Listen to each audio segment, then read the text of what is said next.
ইরানের সরকার বিরোধী বিক্ষোভ আপাতত কিছুটা স্তিমিত হলেও যুক্তরাষ্ট্র এবং ইরানের মধ্যকার উত্তেজনা এখনও কমেনি, বরং সাম্প্রতিক বক্তব্য এবং হুঁশিয়ারিতে মধ্যপ্রাচ্যে নতুন করে সংঘাতের আশঙ্কা বাড়ছে। তেহরান স্পষ্ট করে জানিয়েছে, কোনো ধরনের উস্কানি বা হামলা হলে তারা মধ্যপ্রাচ্যে অবস্থিত মার্কিন সামরিক ঘাঁটিগুলোকে লক্ষ্যবস্তু করতে পারে। অন্যদিকে যুক্তরাষ্ট্রের প্রেসিডেন্ট ডোনাল্ড ট্রাম্পও ইরানের বিরুদ্ধে হামলার আশঙ্কার কথা বলেছেন, যদিও সময়সূচি উল্লেখ করেননি। এই প্রেক্ষাপটে প্রশ্ন উঠছে, ইরানের বিরুদ্ধে সামরিক অভিযান চালাতে যুক্তরাষ্ট্র মধ্যপ্রাচ্যের কোন কোন মুসলিম দেশের সামরিক ঘাঁটি ব্যবহার করতে পারে। চলুন জেনে নেওয়া যাক এই তালিকায় কোন কোন মুসলিম দেশ রয়েছে।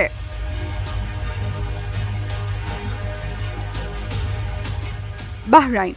পারস্য উপসাগরে অবস্থিত বাহরাইনে রয়েছে মার্কিন নৌবাহিনীর 5th ফ্লিটের সদর দপ্তর। এই নৌবহর পারস্য উপসাগর, লোহিত সাগর, আরব সাগর এবং ভারত মহাসাগরের অংশ জুড়ে কার্যক্রম পরিচালনা করে।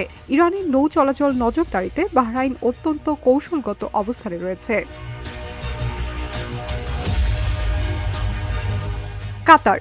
কাতারের দোহা সংলগ্ন আল উইদেইদ এয়ারবেস হল মধ্যপ্রাচ্যের যুক্তরাষ্ট্রের সবচেয়ে বড় সামরিক ঘাঁটি।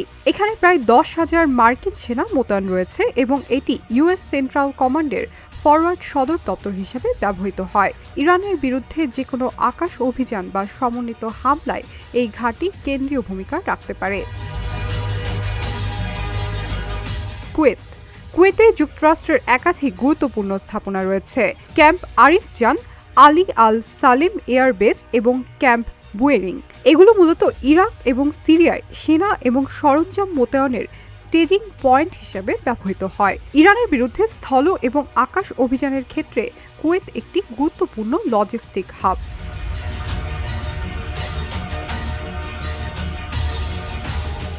সংযুক্ত আরব আমিরাত।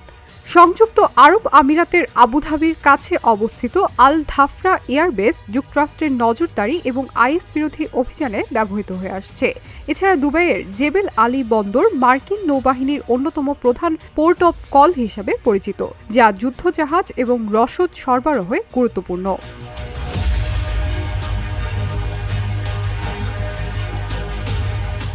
ইরাক। ইরাকে অবস্থিত আইন আল আসাদ এয়ারবেস অতীতে ইরানি ক্ষেপণাস্ত্র হামলার শিকার হয়েছে, যা এই ঘাঁটির কৌশলগত গুরুত্বই তুলে ধরে। এছাড়া উত্তর ইরাকের এয়ারবিল এয়ারবেস যুক্তরাষ্ট্র এবং ন্যাটো বাহিনীর প্রশিক্ষণ এবং লজিস্টিক কার্যক্রমের কেন্দ্র।